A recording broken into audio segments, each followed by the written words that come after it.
Welcome into this Thursday edition of the Flagship. I'm your host, Zach Berry. Joining me, my good buddy, Michael Borkey, co-host and producer, Sports Talk Mississippi. We will be talking Ole Miss football. He does it each and every day, and we do it here as well. But this is a special episode because, as I told Michael, this is 10 years, not to the day, but it's been 10 years since we recorded a podcast together way back when, talking Ole Miss football. So we will do that today. Before Michael jumps in here, I do want to remind you, show is brought to you each and every day by the good folks at College Corner. They take care of us, and Scott will take care of you. If you go to any of their three locations, Oxford, Ridgeland, Flowood, the new one in Oxford is spectacular. It's a great space, tons and tons of merch. You can go there, get you some new polos. If you need a Father's Day gift, go to College Corner, snag a polo, a T-shirt. They got real tree gear. They also got any kind of gift you can possibly think of. And then, hey, maybe if, a Father's Day gift is something for the Grove, they've got tailgating supplies there too. If you cannot get to any of the three brick and mortar, no big deal. You can go check them out, collegecornerstore.com, and treat yourself, treat your dad, grandpa, whoever. Father's Day coming up, College Corner will have you covered. Michael, how we doing? It's been a minute. As you are long time. you're busy as I am. We caught up at media days last summer, and we chat here and there, but it's good to Not have you on, enough. man. Not enough, but hey, you're in demand these days. Something like that. Yeah. Yeah, I think it was I believe it was the night of the Super Bowl. You and I recorded a podcast in 2014. Way back when. Shout out to folks over at Red Cup Podcast Rebellion. Rebellion. Yeah. It's a What a good great time. name that was, too. It really you know what? Honestly, we had a good thing going back then. Times were much simpler. Um And look at where we are now. I know neither of us Doing the had any same thing, dependents back kind then. of. Yeah, pretty much. I think we both tricked people into paying us full time to do this, so that's fun. Idiots. Yeah. What is wrong with them? What a world. What a world. Yeah, so look, back then it was right before Ole Miss was preparing to have a big year in 2014, win 9 games, and then 2015 they win 10, the Sugar Bowl. We know about the back-to-back Alabama wins. You fast forward to now, two very different types of hype. I believe 2016 might have been the last time Ole Miss sold out season tickets after that 2015 season. As you and everybody else knows, Ole Miss sold out season tickets last week. One of the earliest times I can remember that it's happened. Yeah. But I mean, you look at comparing right now to back then, obviously very different landscapes of college football, new head coach, very different roster, very different staff. But what jumps out to you is kind of looking at back then and looking at now for the Ole Miss program. Yeah, when you brought that up, I started thinking about it. And obviously, I have the benefit of hindsight. In Right. 2014 and 2015, it was very cool because Ole Miss was winning high Sure. level football games and they were nationally relevant. Now, the difference that I'm not going to talk about is the NCAA cloud. That was always there, even though you tried to block that out because games were happening. In hindsight, that felt superficial. Hmm. Ole Miss football under Hugh Freeze, even at their highest points, for looking back at it, felt like, oh my gosh, I can't believe this is happening. Can you believe it? I can't believe it. When it comes to where they are today, I think this is the culmination of multiple years of building, but practical building. I'm not surprised by anything in the current state of Ole Miss football. Nothing about Lane Kiffin and the staff hires he's made and the recruiting that he's done and the play on the field and the quarterback development with Matt Corral into Jackson Dart. None of today's version of Ole Miss football surprises me. None of it feels, oh, like this is surreal. Ole Miss is entering the season ranked in the top 10. yeah, this is exactly where they should be. This is Yeah. exactly what they are as a program, as a roster.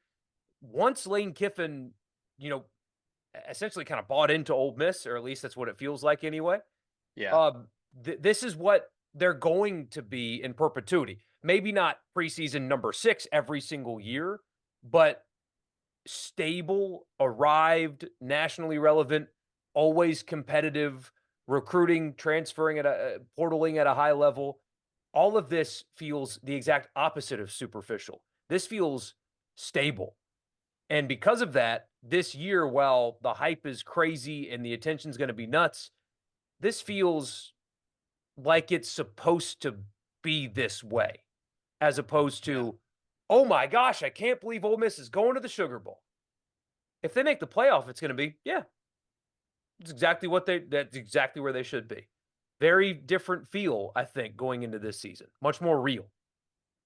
It was funny to hear all the reactions from people after the ESPN Football Power Index, which look, I think everybody knows that it's kind of silly. I don't know what the algorithm or the analytics behind it is, but it always seems kind of off.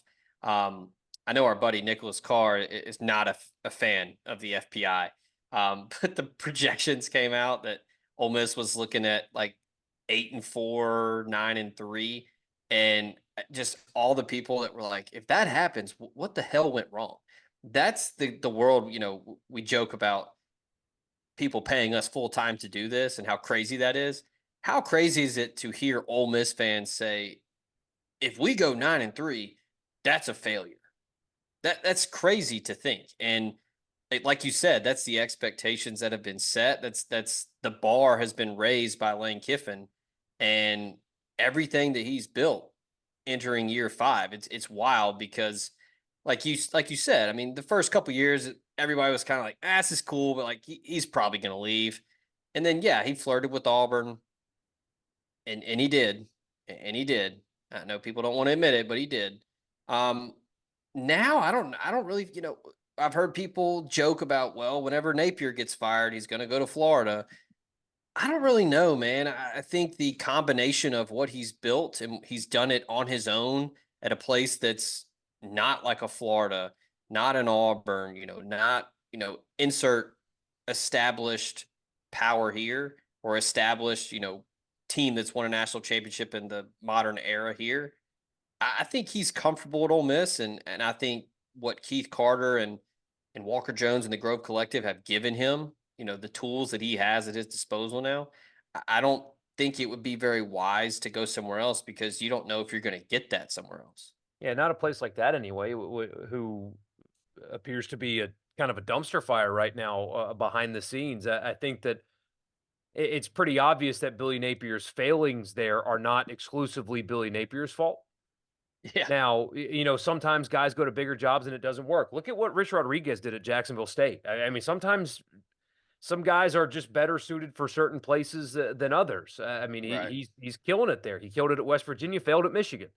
I mean, essentially, I mean, failed at Arizona.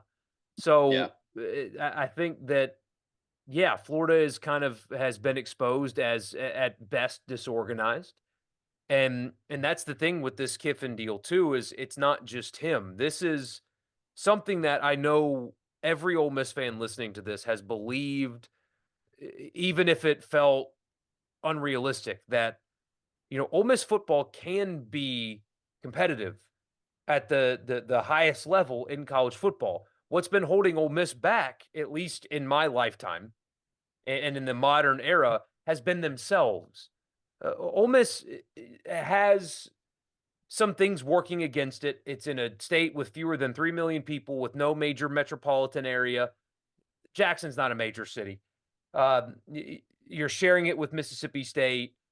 yeah, Your biggest population center in Mississippi is starting 2.5 hours away. So there's things working against it.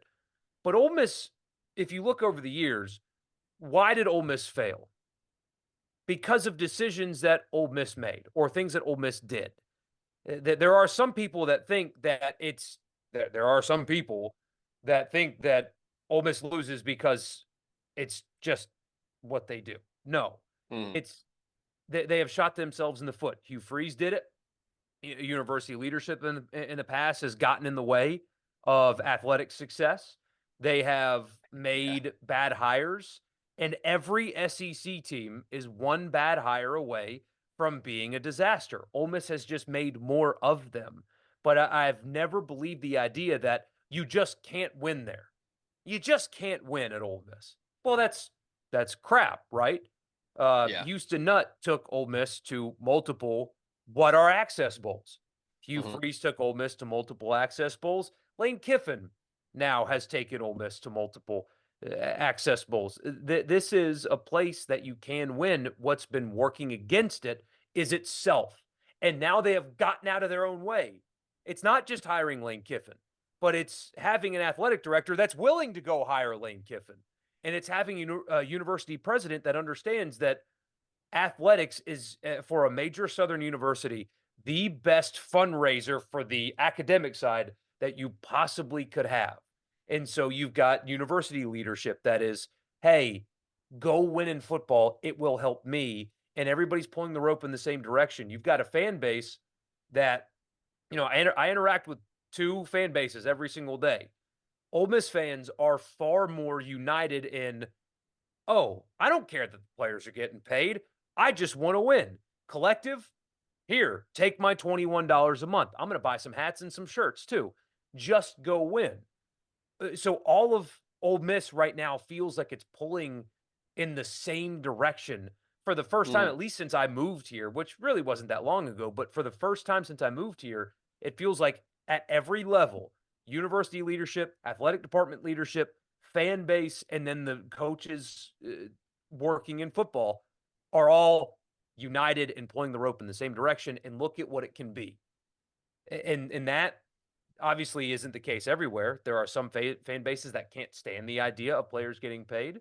There are some places that aren't organized at the collective. There are some places that don't have good university leadership, et cetera, et cetera, et cetera.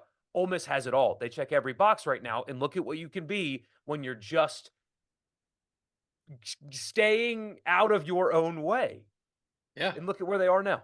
This is a replicable thing. People like, I guess it's Josh Pate. I have not listened to this. I've had listeners tell me that he thinks that Ole Miss is falling off of a cliff after this year, and that this is not sustainable, and that they better win now or else they never will. It's like, wait a minute, Ole Miss would have been a playoff team last year. What are you talking about now or never?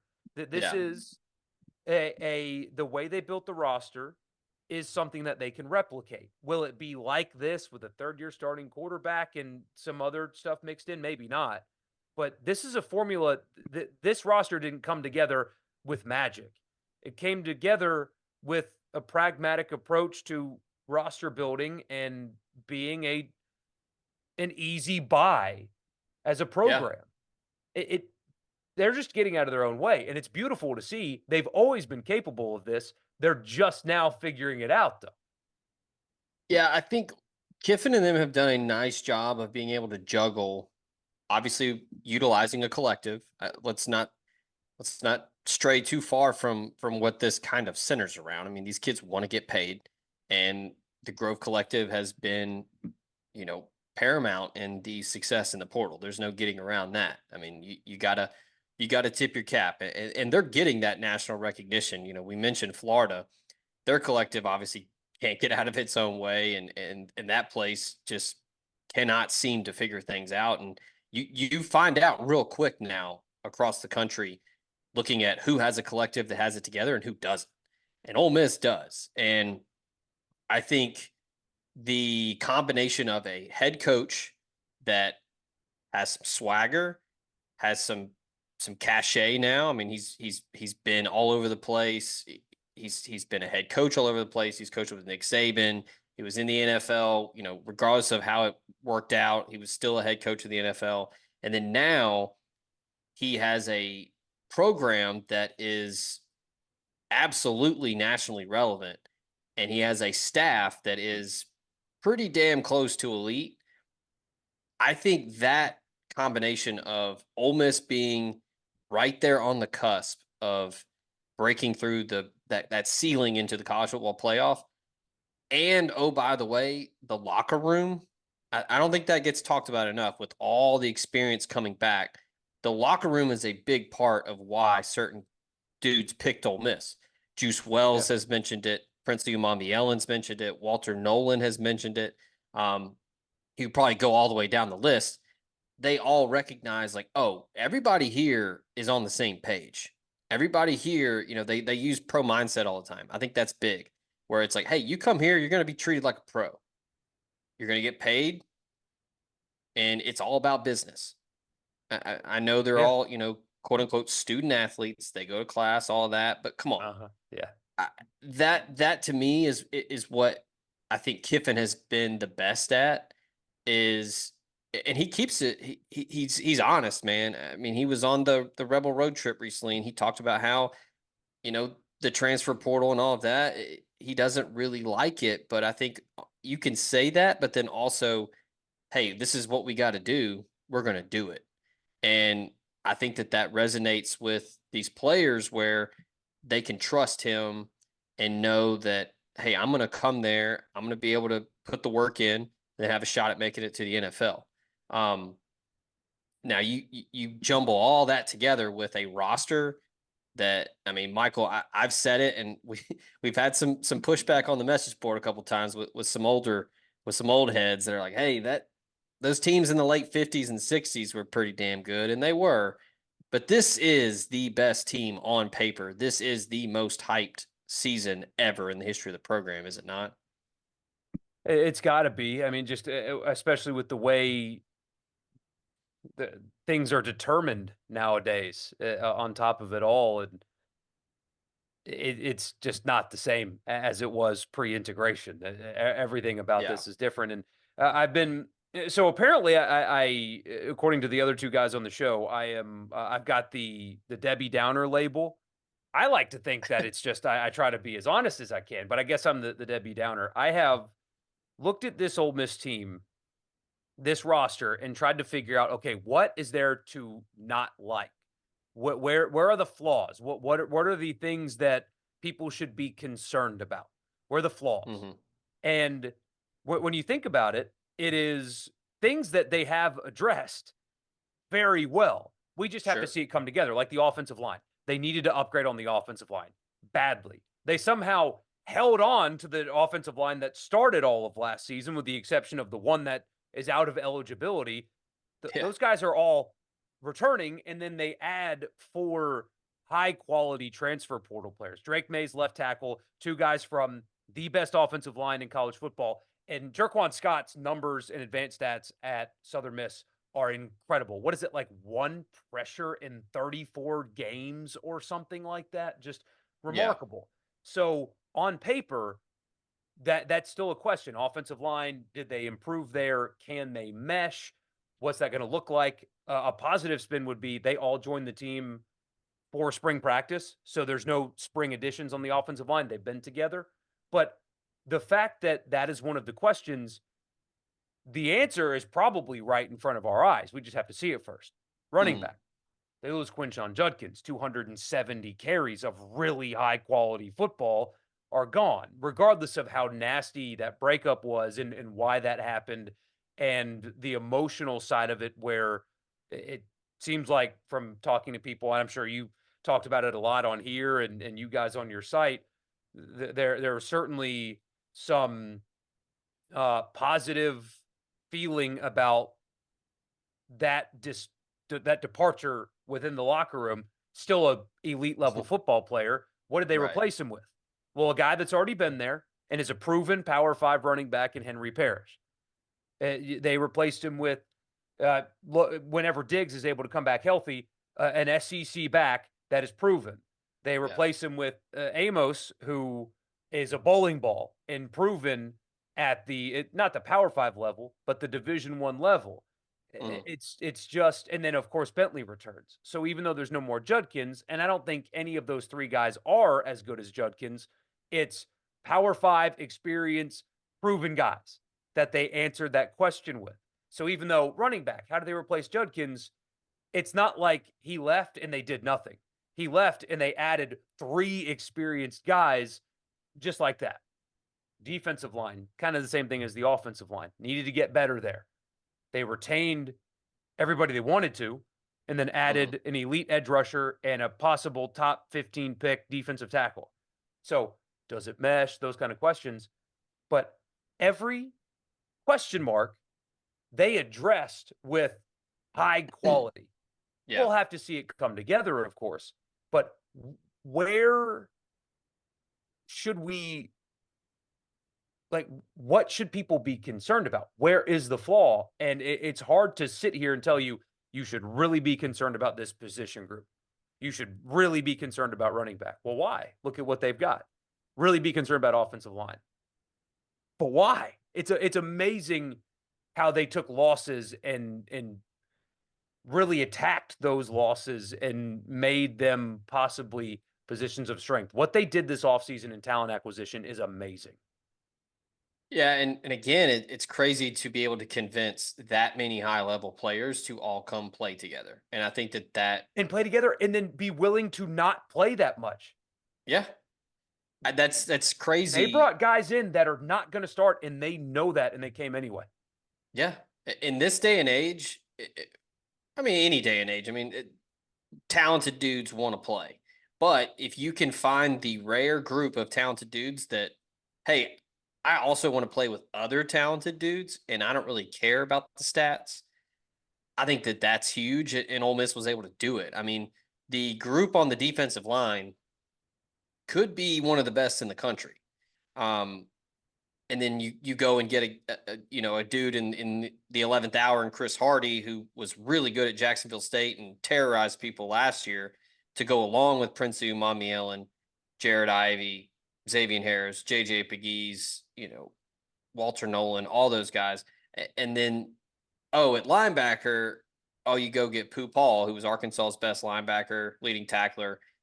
TJ Dudley's back. He's going to play the entire year. You've got Kari Coleman back. And the only question mark that I had up until, a month or so ago was corner. Because Trey Amos, stud. Look, I'll say this, just full stop, and I think anybody would agree. If you're a guy that played cornerback for Nick Saban and he trusted you to be out there, you're good. Kiffin's answer in the spring about him was fascinating. I forget who asked the question. I wish I could give credit to whoever it was, but he was like, well, what are you getting from an Alabama defensive back? And Lane answered the question about him unlike I've ever heard him talk about a player besides his quarterbacks. I've never heard him so on it, like being honest. He's like, you know that they're going to show up every single day and give you exactly what you want a player to give you every single day, because that was the standard in which he played before. I mean, I was like, who is this guy talking about this player right now? This can't be Lane Kiffin. But hearing his answer about what he's getting from an Alabama defensive back was like, Saban's the GOAT.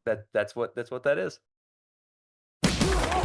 The College Corner is headed to Oxford. Stop by their new location in the Oxford Commons off Sisk Avenue. They'll have 4,000 square feet of Rebel gear ready for your trip to the Grove. On your next trip to Oxford, stop by the College Corner or our other great locations in Ridgeland and Flowood. Hats, shirts, polos, pullovers, sweats, t-shirts. College Corner has it all. And as always, you can visit us online at collegecornerstore.com. That's collegecornerstore.com. The College Corner, where your game day apparel meets. Call Drew Moak of USA Benefits Group. He can help you with any of your health insurance needs. Drew is an Ole Miss grad located in Mississippi and licensed in 7 states. He works with the nation's second largest health insurance brokerage with access to 35 different carriers, regular health plans, to life insurance, to dental and vision, and even Medicare. He has it all covered. Now more than ever, it is critical to have a health insurance agent who is local and accessible. So call Drew Moak at 601-953-8449. 601-953-8449 and get your free quote today. So, yeah, I mean, the question was, all right, so they've got a shutdown guy. So half the field is taken care of with Trey Amos. But what about the other half? Well, then they go get Isaiah Hamilton, who was crazy good at Houston, really productive, explosive dude. To me, I don't think he gets enough accolades for what he could potentially be in this defense. Kind of did everything at Houston, would really get up, press man, would get in your face, would come off the edge with blitzes, and was really good in phase when going downfield with receivers. So the question was answered there. They got two legitimate shutdown guys. You got John Saunders back at safety, a guy that could have left, could have gone somewhere else if he didn't want to stay. Nope, he's bought into what Ole Miss has done. So I think that's kind of like the overarching theme here of that pro mindset attitude and just the leadership that's in that locker room with Darton year 3. You've got Watkins back, Trey Harris is back, all the offensive linemen, the defensive guys, JJ Pegues, talking about, I came back to Ole Miss to build a legacy, to rewrite some history, do some big things. All of that adds up. I know a lot of it sounds so cliche, but when you have those types of guys in your locker room, it helps to sell what you're selling, where Ole Miss can kind of recruit itself to a certain extent. It's not going to always beat out, the Ohio States, the Oregons, the Georgias. You're not going to get them all, but I think Ole Miss is now in that tier. I mean, you see it every day now when the Pro Football Focus, top 10 list for positions, or, all the random websites that do the tiers of teams and like college football playoff contenders with like, oh, they're maybe there. Like Ole Miss is up in that top tier now. Yeah. And it's wild that Ole Miss is here. And I'm with you. I think that this is sustainable, because if you have a head coach that's bought in and is determined and is motivated, and then you have a collective that is on the same page, I barring everything just crashing down, I mean, I think this is certainly something that's going to be fun for the next 3 or 4 years. And obviously, frankly, big donors pay the most for the players' salaries. It's just how it is. But I've talked about this before on our show, and I think that a lot of what you're seeing with the Grove Collective and the way that Ole Miss fans talk about it, I swear it goes back to the beginning of this conversation in the Hugh Freeze era. I think the college football's greatest grift was convincing people that the game was pure. Seriously, I mean, the fact that people still think in a way that NIL killed college football because now they're just after money and stuff like that. Now the dollar amounts are much bigger, of course, but Ole Miss fans got a front row seat at how much of a sham college athletics was. They saw it. It was exposed for everybody. Ole Miss just dared to go after recruits that other schools usually signed, but since it was Ole Miss and not Georgia, that was a big problem. And as everybody knows, it's been well documented, it was handled terribly on Ole Miss's side on multiple different fronts. I understand that. But you guys, during that investigation, got to see how pathetic it was when Dante Moncrief had his eligibility held over his head because his brother with 2 college degrees had to prove that he could purchase his own vehicle. And I mean, and how, frankly, how disgusting that is, that right. An investigator walked into his business and said, "I don't believe you bought your car." How just, anyway, you guys all got to see that. And I swear that is a direct contributor to how, I mean, there are few, but every Ole Miss fan I know is collective, Grove Collective, join the Grove Collective. This guy's coming in this weekend, join the Grove Collective. After a win, here's another $100. Like, it's just, everybody is so all in on it because it got exposed to them. College sports has, since I've been alive, always been a sham. Certain programs have been protected, or there's been selective enforcement. It's been an absolute joke the whole time. There's never been a level playing field. It's never been fair, ever. And you got to see it firsthand. And the day that paying players became legal and celebrated, forgive the cruelness of the gesture, middle fingers in the air to everybody, I'm going to win. And I think that that's institutional as well. I think that based on what I know about the athletic department, is that Keith Carter's got the same mindset. It's like, I'm going to win right now. I don't care who we are or where we were or who we used to be. Right now we're winning. We're a big boy program and I'm going to prove it. Yeah. And he's done that with how he's handled football. He did that hiring Chris Beard. It's, I'm going to win. Ole Miss is going to win. This is our time now. Middle fingers in the air. Let's go do it. And yeah, you're seeing the result. But I think it dates back to how the school was treated 10 years ago, which has contributed to the all-in nature of the fan base today. Yeah, and look, another thing, if you're looking to win now, if you're looking to go all in, look no further than our buddy Drew Moak at USA Benefits Group. If you're looking to cut those health insurance premiums by as much as 20 to 30%, if you're looking to win in the health insurance game, Drew can help you out. He's all in. He's an Ole Miss grad. He's located in Mississippi. He's licensed in 7 states, and he works with the nation's second largest health insurance brokerage with access to 35 different carriers. And he can help you with everything from regular health plans, life insurance, dental, vision, and even Medicare. And if you call him at 601-953-8449 or check out the website usabg.com/DMOAK, you can get your free quote today. That's Drew Moak of USA Benefits Group. All right. Last couple things here, Michael. I know you broke it down on your podcast earlier this week, looking at the schedule. I've been saying it since the schedule came out and since this roster was put together and everything is kind of all fallen into place. I think that it is probably the most navigable schedule for Ole Miss in recent memory. You don't get Alabama, you don't get Auburn, you get a Kentucky instead of a Missouri. Some of the road games are potential potholes, if you will, but I'm of the opinion I don't think they will be, just because of how good I think Ole Miss will be in the fall. But what's kind of your take on? I mean, you can give me a win-loss prediction if you want, but when it gets down to late November, where do you think this Ole Miss program is going to be in those college football playoff rankings? I do think they'll make it.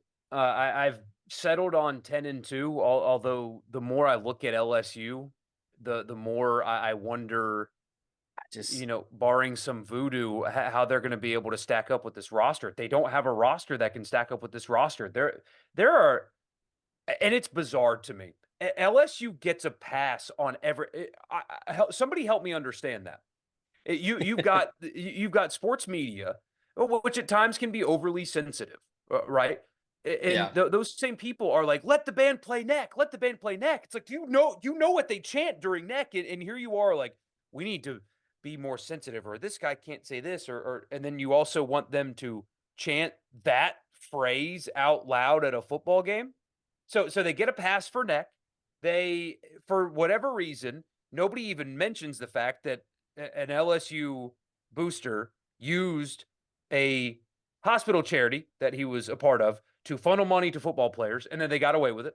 It was just, but they're just the darling of the media. And this baseball tournament, it just kind of blew my mind. After they get beat by North Carolina, what a run by LSU. What a run that was. A run to what?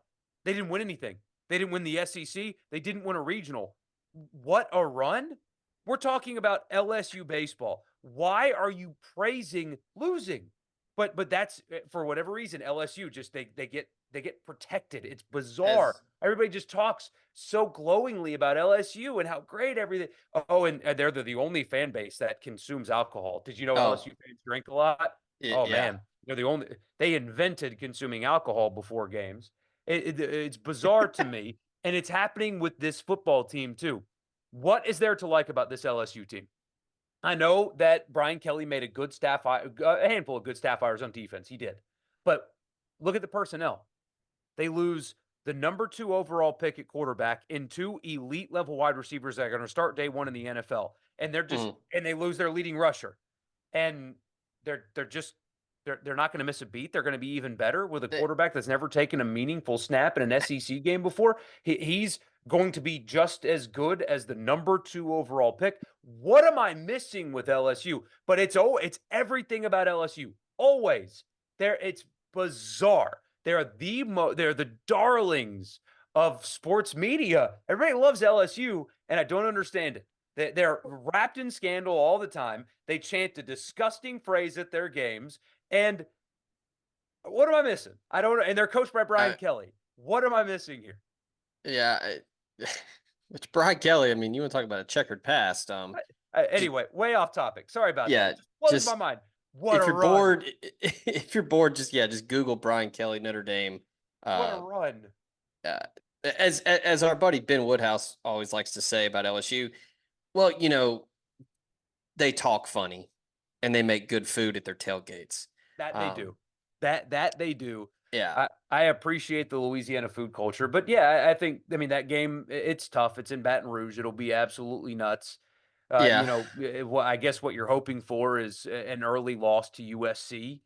Maybe that helps kind of subdue that. But the schedule does set up well. I don't love that it's a cakewalk until Kentucky, basically. At least it should be. I would like to have them tested a little bit earlier, but look, although too many people are calling the schedule easy, there's a difference between easier and easy.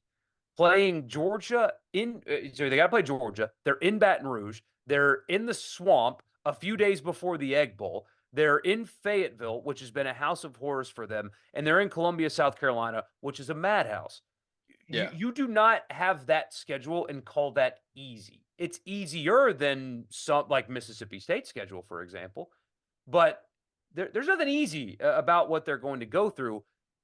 I think the roster, though, is good enough to navigate it, win 10-plus games, and go to the playoff. Yeah. Barring injury, it's a playoff team. If you made me bet on 9 versus 11, I would pick 11 before 9. It's all right there in front of them. Lane Kiffin, though, this is the most interesting part of this offseason, is he's not been in this position as a head coach.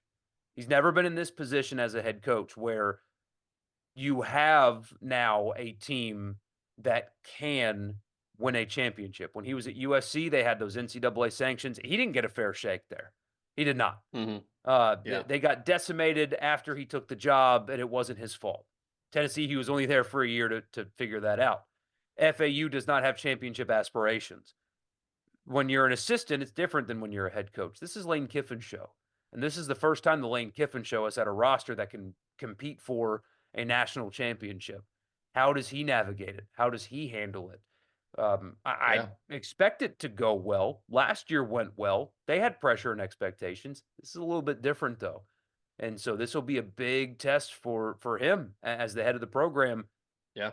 You were an assistant at Alabama with those expectations. So was Pete. But this is your show now. Can you handle this? I think that answer is yes, but that still is a question. Yeah, I mean, Ole Miss is the hunted now. Yeah. You're no longer, trying to sneak up on somebody and pull off an upset. Like, that's what everybody's trying to do to you. Looking at the schedule, though, the bye weeks are in good spots. And then you mentioned the road games, and I think Ole Miss, again, in a great spot, lucks out, where pretty much the meaningful road games that you have, on paper, you're better than those teams. Florida, I think, is going to be bad. South Carolina, I think they're going to be bad. LSU, I don't understand the hype around this LSU team. They've done nothing to address the defensive issues. Jaden Daniels is gone. Malik Neighbors, Brian Thomas is gone. You've got Harold Perkins, but it seems like LSU is going to continue to play him in the wrong spot. Will Campbell is projected as a top 10 pick, but I mean, you look at the Ole Miss LSU game last year, that offensive line struggled to protect Jaden Daniels the entire game. I think Ole Miss, Michael, to me, that's going to be the measuring stick, whether it's fair or not, for this Ole Miss team. And if it's ready to be in prime time, that LSU game is a game that you just have to go and win because you're better. It doesn't matter that you haven't won there since 2008. It doesn't matter that it's LSU and that it's night and whatever and neck, and they got a tiger in a cage on the sideline. None of that should matter. It should just be, this is Ole Miss. This is a college football playoff contender. We're going to go down there and we're going to beat LSU because we're better. I think Yeah.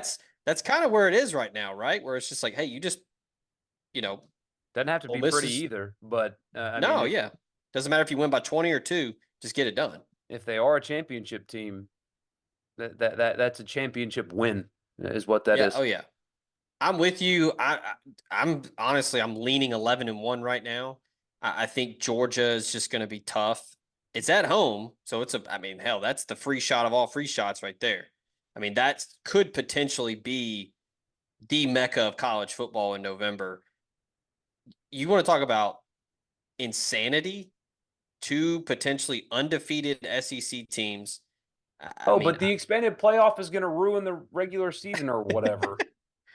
I mean, you could have undefeated Georgia at number 1 in the country. If Ole Miss is undefeated at that point, probably number 2 or number 3. And you would have to think game day would be in town. I've joked about it, but I'm not going to. Who's going to doubt Lane Kiffin at this point? Somehow, some way, you get Taylor Swift and Travis Kelce on College Game Day in Oxford, Mississippi. I mean, just I have to think that's what the long game has been with all these Taylor Swift tweets, is that he's trying to get Taylor Swift to Oxford. It's going to be Eli. It'll be Eli. Yeah. Which will be great because he's funny and he's got the tie, but it'll be Eli. That's the next guest picker for College Game Day at Ole Miss. It's Eli Manning. Yeah. I'd put my car on that. My other guess would be Morgan Wallen, because Kiffin's tight with him. But he's a Tennessee guy, so I don't know if he would agree to it. But yeah, I mean, I think that, and he should again, be in jail. If you want to shrug or ho hum at 10-2, okay, yeah, 10-2. Let's say you lose to Georgia and LSU, but you're in the playoff, so it doesn't matter. I mean, okay, you'd like to go to Atlanta and play for an SEC title for the first time ever, but hey, you're going to get an extra week off to prepare for the playoffs. So exactly. So that's what is going to be so funny about the SEC championship game is it only benefits you if you win. Yeah. If you go there and lose, you had to play an extra game and you don't get a bye. It almost is going to kind of be like Hoover. Yeah. Where like the high seeds don't really want to be there. Maybe you'd rather be 5th instead of 4th because you get the home playoff game and it's the same number of games. It's even though you don't get the first round bye, you don't have to play in the SEC championship, and only the winner of the SEC championship gets a bye. So you play the same number of games as the winner of the SEC, but the loser of that game has a physical football game and not an extra week off like you got. It's it's interesting, and they'll never get rid of that game, obviously, because of the money that comes with it. But I mean, I think I would rather. This is weird. Oh, I don't know if I want to stand on this take or not. I think I would rather have a home playoff game against Oregon than play in the SEC championship and have to go to the Cotton Bowl or whatever and not have the home playoff game. Man. But winning the SEC is such a big deal in football. It is. And you finally would get to hang an actual banner and for the love of God, take down the Co-West champs one. You'd have a trophy, in the modern era. And there are a lot of demons that could be exercised this year, Michael, with Kiffin. And, the knock has always been he doesn't win the big one. He doesn't beat enough ranked teams or beat enough ranked teams that matter. He has wins over ranked opponents, but, a lot of them are Texas A&M or Kentucky, and he's 7-8 against ranked teams since 2020. Yeah, and I think that's a conversation for another day. But like the argument of, well, you beat them when they were ranked, but at the end of the year they sucked, and it's like, well, you can only beat the team who they are at that point in the season. Now I get that maybe that Kentucky team, a couple years ago wasn't a top 15 team, but at the time they were. But yeah, I mean, this is Kiffin's opportunity to kind of prove his worth and prove that Ole Miss is a staying power in college football, and I think he's going to get it done. Yeah, and I want it to be Clemson. I know everybody wants it to be Ohio State. Forget that. I want it to be Clemson.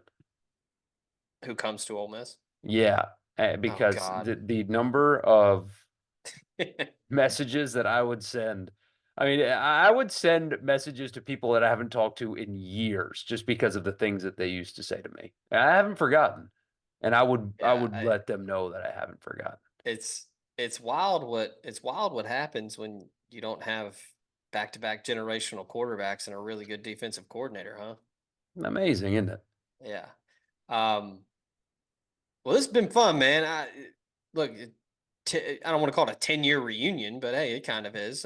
We've done podcasts before since then, but this was a good little trip down memory lane to prep for this season, which is just going to be absolutely bonkers. This summer is going to be fun to talk about it and try to predict what's going to happen. We'll do this again, and hey, I'll see you at media days in Dallas, so Heck yeah, man. I it'll can't be wait. fun. So before we get out of here, make sure to tell everybody where they can find you, where they can listen to you. So, Sports Talk Mississippi. It is statewide in Mississippi, 12 stations, and then supertalktv.com, and then the podcast 3 times a week. Just find my YouTube channel, search my name, and Tuesday, Thursday, and Sunday nights. And yeah, I think I'm going to do a watch along during the LSU game.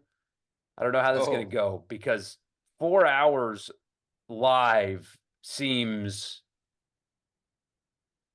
tough by yourself, but we'll see. Anyway, that's what I do. So hope to see Depending you on guys. how the game goes, it could be really tough.